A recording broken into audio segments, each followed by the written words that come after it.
When he stopped me, he just made a big mistake. Daniel Holtzclaw, the former police officer and Enid native, will never see freedom again. Holtzclaw convicted after 13 women accused him of and so. Imagine being pulled over by a police officer for a minor traffic. You'd expect to receive a ticket or a warning, but instead you are subjected to humiliation and intimidation. This is the horrifying reality that 13 women in Oklahoma City faced when they encountered one disgusting law enforcement officer who used his power to prey on them.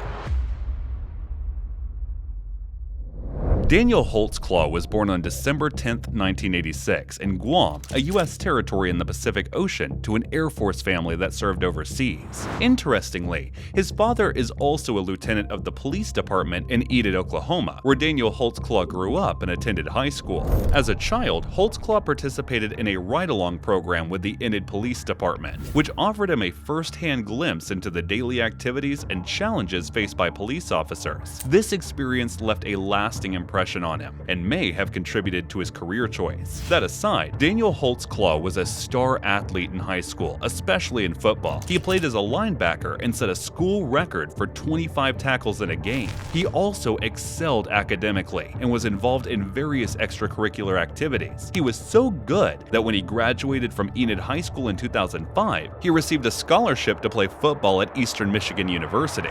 At the university, Holtzclaw continued to play football as a linebacker, and in 2010, he earned a degree in criminal justice. Apparently, his academic path aligned with his aspirations as he continued to harbor dreams of becoming a police officer. In 2010, Holtzclaw's journey took a significant turn when he decided to transfer to Oklahoma City University, which brought him closer to his family and his career as a police enforcement officer. In the following year, in 2011, Holtzclaw joined the Oklahoma City Police Department, and not one person suspected that he would turn out to be a bad egg. Like many new recruits, he underwent rigorous training and was often assigned to predominantly low-income neighborhoods where poverty, substance and crime were at a peak. Surprisingly, however, Holtzclaw excellently performed his duties. He responded to calls, conducted routine traffic stops, and engaged in community outreach events. To the outside world, he was just another officer working diligently to maintain law and order. But beneath this facade, Holtzclaw was the law and societal trust in the most horrific way possible.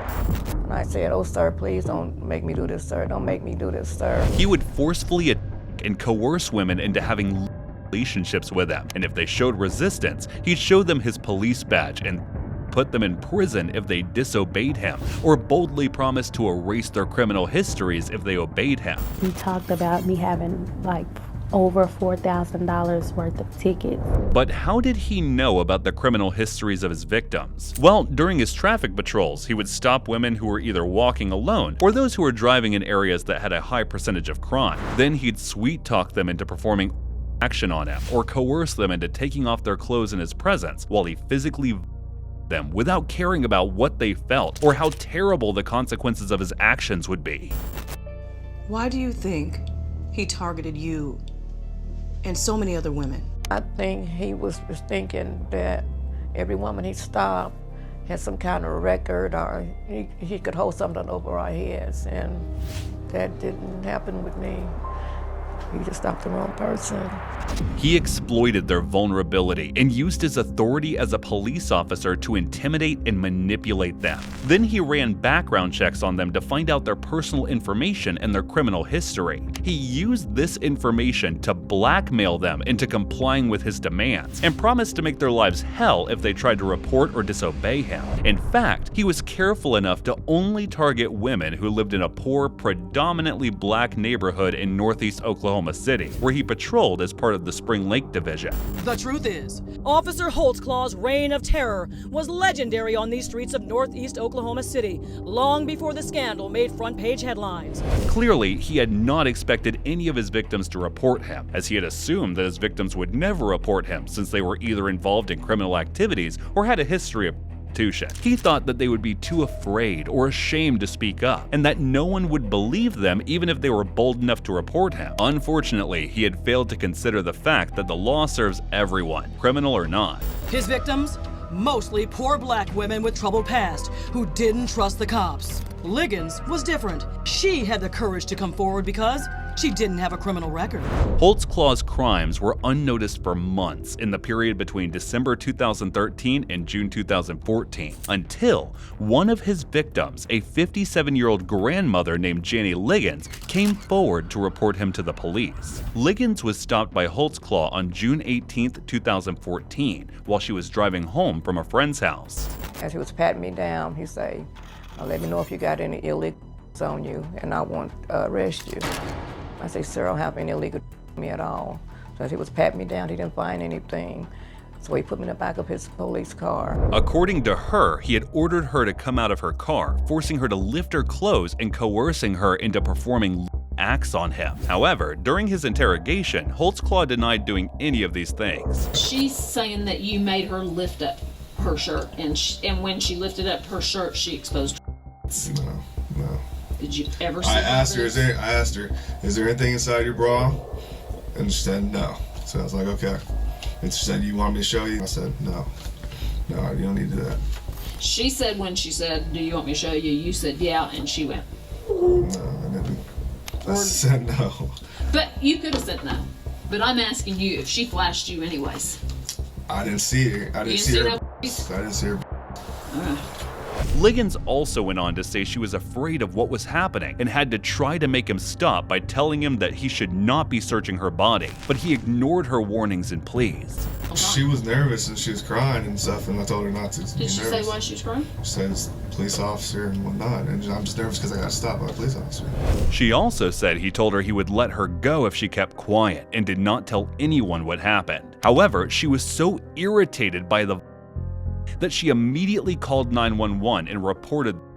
She described Holtzclaw as a large, muscular, light-skinned black man with short hair and gave details of his patrol car and his badge number. It didn't take long before the police identified Holtzclaw as the suspect and placed him on administrative leave. They also launched an investigation into his activities and soon found out that there were at least 13 other women ranging from age 17 to age 58 that Holtzclaw had between 2013 and 2014. 26 daughters, no bail! 26 counts, no bail! 26. Nearly a dozen people gathered outside the Oklahoma County Courthouse to protest against accused Oklahoma City police officer Daniel Holtzclaw. Holtzclaw was back in court Thursday for a bond increase hearing.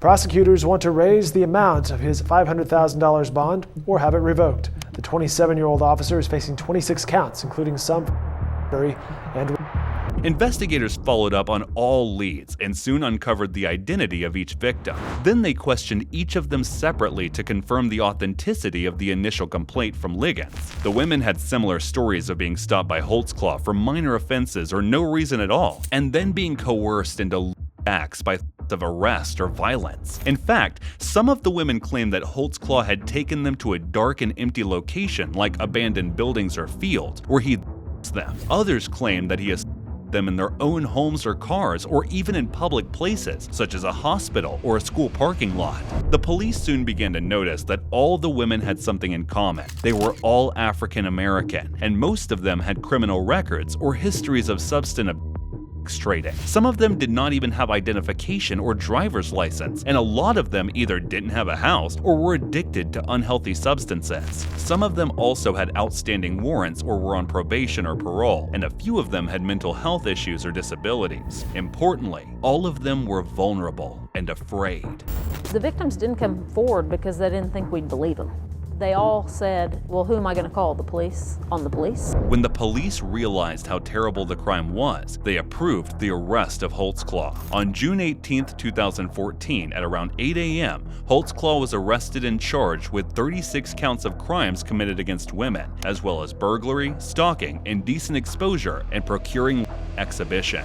His trial began on November 2, 2015, and it lasted for 4 weeks, during which the persecutors had gathered enough evidence to keep Holtzclaw behind bars for the rest of his life. During the trial, the prosecution presented DNA evidence linking Holtzclaw to some of the victims, as well as testimony from forensic experts who analyzed the evidence and confirmed it to be authentic. In fact, they had brought 13 of the victims to testify against Holtzclaw in court. Janie Liggins was the first to testify against Holtzclaw, and she told the court that Holtzclaw had taken her dignity and self-worth. birth, so she hoped he would never see the light of day again. Another victim, Chardae Hill, told the court that Holtzclaw had abused her while she was drunk and handcuffed her to a hospital bed.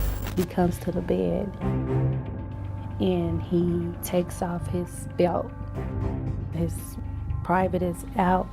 He didn't say nothing. He just basically, we know what to do. At this moment, I'm thinking like I don't have a choice. To crown it all, one of the victims mentioned that Holtzclaw had mishandled her many times, even while he was in his uniform and on duty. She also said that he had to arrest her if she dared to disobey him. However, Holtzclaw's defense team had a different opinion. They argued that the victims were lying and claimed that the persecution was trying to frame Holtzclaw for a crime he did not commit. They also claimed that there was no physical evidence linking Holtzclaw to any of the crimes, as none of the victims had physical injuries and were inconsistent with their testimonies. How many times did Holtzclaw you inappropriately? He didn't touch me. In this video released by former Oklahoma City police officer Daniel Holtzclaw's legal team over the weekend, Tabitha Barnes, one of 13 women who accused him of sexual assault in 2014, changing her testimony. Holtzclaw says he's innocent, and now one of those accusers has changed her story. Seeing a chance to acquit himself, Holtzclaw waived his right to testify and pleaded not guilty to all the charges. Surprisingly, he was supported by some individuals, including his sister Jennifer Holtzclaw, who claimed that he is innocent of all charges against him. However, the defense's argument failed to persuade the court, and the jury soon proceeded to decide on a suitable sentence. The jury consisted of 8 men and 4 women, all white, and they deliberated for more than 40 hours over 4 days before reaching a verdict on December 10th, 2015. Ironically, December 10 was his birthday and should have been a day of joy for him if only he had not committed such terrible crimes. Verdict, count 1. We, the jury, impaneled and sworn in the above entitled cause, do upon our oaths find as follows. Defendant is guilty of the crime of and set punishment at 8 years. Count 4, procuring exhibition. Defendant is guilty of the crime of procuring exhibition and punishment is set at 5 years. Count 8, defendant is guilty of the crime of forcible and punishment is set at 20 years.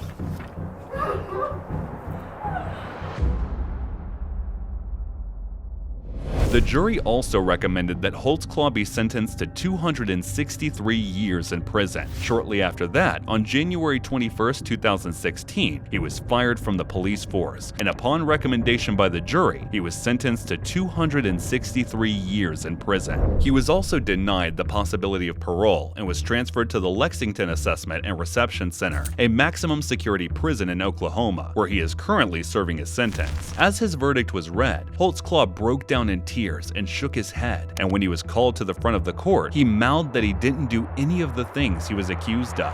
His family and supporters also cried and expressed disbelief and outrage as they felt he was wrongly accused. His victims, on the other hand, cheered as his verdict was being read out, probably with the relief that their would never step out of prison again. Undeterred, Holtzclaw's defense made another attempt at preventing Holtzclaw's imprisonment. They filed an appeal on February 2016, claiming that there were errors in the trial process and that Holtzclaw's rights were violated. They also requested a new trial or a reduction of his sentence. Despite this, on October 1, 2019, the Oklahoma Court of Criminal Appeals upheld Holtzclaw's convictions and prison sentence, rejecting his appeal. Tonight, the U.S. Supreme Court will not hear the appeal from a fired OKC police officer who's serving 263 years in prison. A jury convicted Daniel Holtzclaw in 2015 on 18 charges, including women while on duty. Holtzclaw's lawyer asked the Supreme Court to reverse a state court's decision, calling it unconstitutional. Holtzclaw has always maintained his innocence. The court stated that there was sufficient evidence to support the jury's verdict and that Holtzclaw's claims were meritless. His sister Jennifer had also tried to get the jury to review an interview with one of the victims so he could be granted parole. This was after Tabitha Barnes, one of the women who filed a complaint against Holtzclaw, told the court that Holtzclaw did not touch her. Why should he be in prison for something that he did not do, especially when the woman is admitting that Daniel never touched her? But after long hours of deliberation, Holtzclaw was denied parole. control. Regardless of how many times he was accused, Holtzclaw still maintained that he was innocent. His claim was even made stronger when Tim Henderson, the judge who presided over Holtzclaw's case, and Galen Greger, a prosecutor in Holtzclaw's case, resigned from the bench because the pair had an intimate relationship. Also, Judge Henderson was allegedly accused of abusing women and his oath of office, while Greger was accused of misconduct. Because of this, a lot of convicted felons who were either ruled by Judge Henderson or persecuted by Galen Greger began to request new trials. Holtzclaw also requested a new trial, but this was only after he openly criticized Judge Henderson.